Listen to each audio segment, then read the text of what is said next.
I'm making this video because I have a lot of people approach me with what they believe is an innovative idea. And they say, I want to make this course about, this and that and this and that. And I want it to have these great colors, and I want it to be slick, and I want it to have sound effects, and I want it to have a progress bar. And they want all of these things. And they're like, I don't want all this other crap that's out there. And it's almost like they think no one else has thought of this before, or that they're the first ones to stumble upon this brilliant idea. And the truth of the matter is, everyone I work with wants that level of quality. Everyone I know, every course I've even built and every video I make, I want it to be the very best. But there are two huge constraints.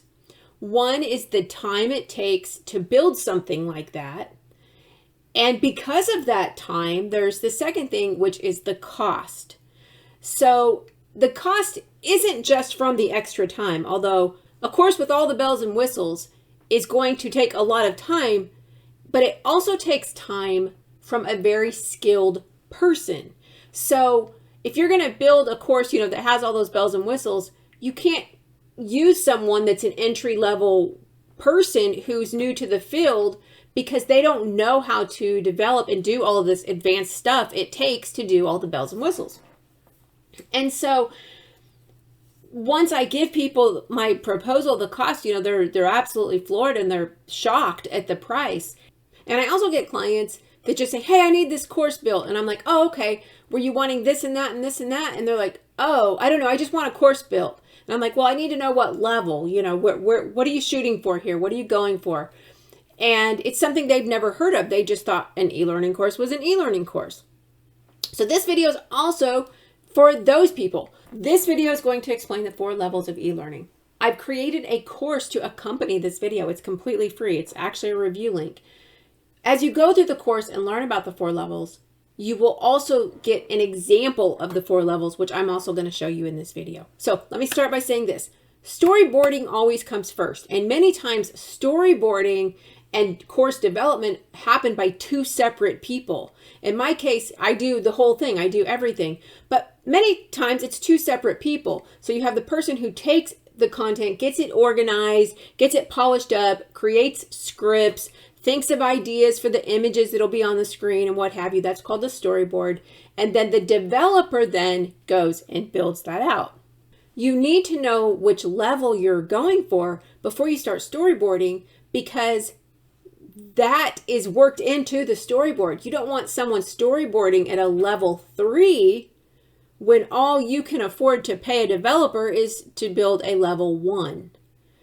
So you need to know your level before you even start storyboarding. So this needs to be decided right from the get-go. So I'm just going to jump in here and show you what's going on. So a level 1 is simple. There is hardly any narration. It relies heavily on someone's ability to read. And that's a big problem, because if this is something that people absolutely have to know how to do, you cannot assume that they're going to be able to or want to read all of the content.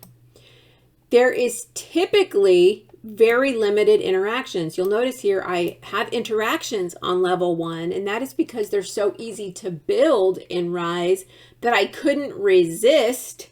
And honestly, I was like, no, you should just have this as a list of text, but I just couldn't do it. I had to add a little bit of interaction in here. So I have a very hard time building at a level 1. A level 1 is actually very rare because it is so useless, honestly. You cannot count on someone to read all of this and to comprehend it. You just can't. If it's content that they need to know and you're investing in building the content, you need to jump at least to a level 2, because level 1, as you can see, they have to read all of this. Now, a level 1 does meet the accessibility requirement for people who are deaf, because people who are deaf or hard of hearing must read. That is their only other access to the content. So it does meet that learner's need for the deaf population, but it pretty much leaves everyone else behind. Okay, level 2. Level 2 is extremely common. In a level 2, you're still going to have all of the text. So you're going to have a lot of supporting content, but the main ideas are summarized in a video. So there is some sort of narration available. It could also be a podcast. It could also be just the whole page is read to someone. But there is another way for someone to get that information without reading it. Now, they typically on a level 2 are not going to have all of the content read to them. They're going to get the main idea here, and then they're going to have to go dig in deeper on some of this other stuff. So they're doing some interactions.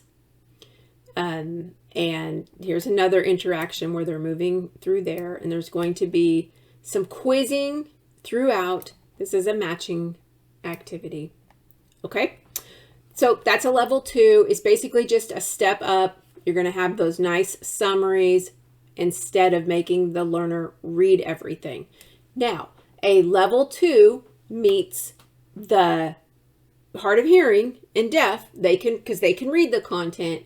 It's also accessible to people who can't read very well, so they can at least get that main idea and get that comprehension and organization set up in their mind before they have to go on and read some more. So a level 3 is a very common level to build at as well. It is more expensive, obviously, than level 1 and level 2. But in this level 3, the content is available to a greater range of people. So it should be available to be read, and you should be able to hear it. And this applies to pretty much all of the main content. So in this example, I've solved that by having this little podcast where I read the page to someone. If they want to hear it, they can hear it. If they want to read it, they can read it. Now, this can be solved in many different ways. Sometimes it's in a slide. So you have like a slide deck, and it's presented, and a voice is speaking about what is being said. And then there's another area where there's some notes, or maybe there's a course transcript available. But the bottom line is this is available to be heard or to be read. There's also going to be more media. So actually the video that I'm doing right now is going to go right here. There's going to be more media. All of the media is going to have closed captions, and you'll see here it's got also a video transcript. There's going to be lots of graphics. There's going to be lots of interactions. So this is like a situation. Hey, you're in this situation. What will you do? It could also be pause and reflect. It could also be here's a problem that's happening. How would you handle it? It could be like a quiz question type of thing. And then, this is like a badge. So they've earned a badge. So there's just a step up. A level 3 course is typically made fully accessible. So if someone is going for 508 accessibility or the AA standard of accessibility on the WCAG standards, they're going to build it a level 3 because it is easy to go ahead and tack on a few more details. The level 3 is not completely accessible according to the WCAG guidelines, but it's easy to tack on those extra few things to make it fully accessible. So any level of learning could be translated. A level 3 is commonly translated, and I think actually not necessarily because it's easier. It's actually more difficult at this level because all of the images have to be translated, the videos have to be translated. But I think because people building at a level 3 actually have a higher budget. So it's commonly translated at this level, but it's actually cheaper to do translations if it's a level 1 or a level 2. Now, a level 4 example is in here, and this basically has all kinds. Hello, I'm Jenny, your tour guide for this course. When you're ready to get started, select the Start button.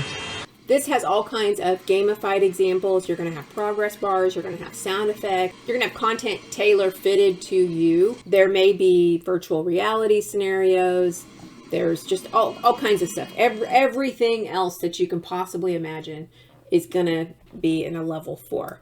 Level 4s are not very common at all. They're extremely expensive to build, and they are extremely expensive to also then translate or to make accessible. So once you pass a level 3 and you go into level 4, everything becomes more expensive and more difficult. Building it requires advanced programming knowledge to build it out in Storyline or in whatever development tool you're using. But obviously it's also going to have all of the audio narration. It's going to be very fun and easy.